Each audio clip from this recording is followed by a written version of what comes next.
Hey guys, I hope you all are doing well. My name is Mansi Gaur and in my YouTube channel you will find videos related to all kind of competitive exams, especially from math and logical reasoning.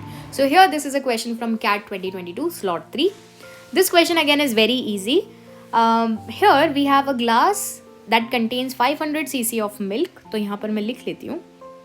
एक glass है जिसके अंदर milk है, ठीक है.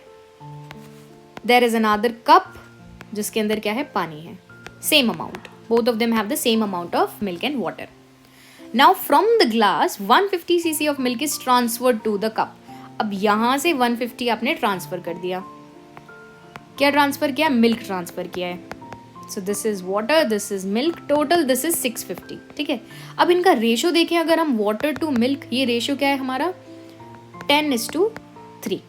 ठीक है, 10:3 ratio है. ये अब हमारा मिल्क और वाटर और मिल्क का हो चुका है इन कप. और यहाँ जो ग्लास था हमारा which was full of milk, यहाँ पर हमारे पास अब ओनली 350 cc मिल्क रह गया है. All right, now what is given next. 150 cc of this mixture, हम इसकी बात कर रहे हैं यहाँ पर. This mixture is transferred from the cup to the glass. Again हम यहाँ से क्या ले रहे हैं, 150 cc ऑफ मिक्सचर ले रहे हैं, है ना. अब हम वापस मिक्सचर ले रहे हैं. तो अब हमें बताना है कि the amount of water in the glass and the amount of milk in the cup are in the ratio. किस रेशो में होंगे ये अब हमें बताना है. अच्छा, ये है हमारा 350 मिल्क और यहां से 150 मिक्सचर आ रहा है.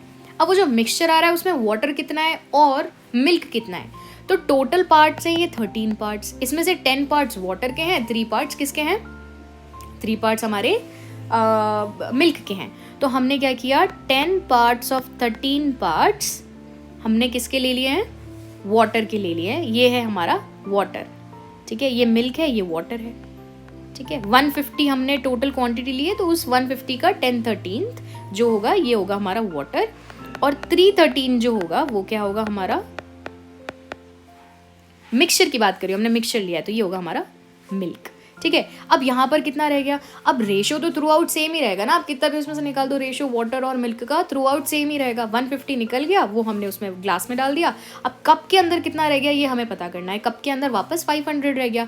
लेकिन ये जो 500 है ये अब किस फॉर्म में है, रेशो में. ये this is a mixture now. So यही 500 है, उसमें वाटर जो है वो है 10/13 of 500. This is my water. और मिल्क जो है वो है 3/13 ऑफ 500. 500 जो हमारे पास बचा है उसमें 10 पार्ट्स तो किसके हैं, हमारे वाटर के हैं, और 3 पार्ट्स किसके हैं, मिल्क के हैं. Now let's see what question is asking. Question ने हमें रेशियो पूछा है in a very different fashion. So it's asking the amount of water in the glass. Glass के अंदर कितना पानी है देख लेते हैं. This is in my glass, this is the water, rest part is milk. So 10/13 of 150 and the amount of milk in the cup. अब cup के अंदर मिल्क कितना है इस बारे में हम बात कर रहे हैं, विच इज 3/13 ऑफ 500. इसका रेशो हमें बताना है. So this ratio we want to find out. 13 to 13 cancel. This will be 1500 is to 1500 which is nothing but 1:1. So answer is 1:1. I hope you guys are clear with this. If you still have doubt, please don't hesitate in commenting down below. I'll see you in my next video with some more interesting videos from past CAT papers and GMAT papers and banking related exams also. So have a good day. Bye bye. So if you like this, like, subscribe and share.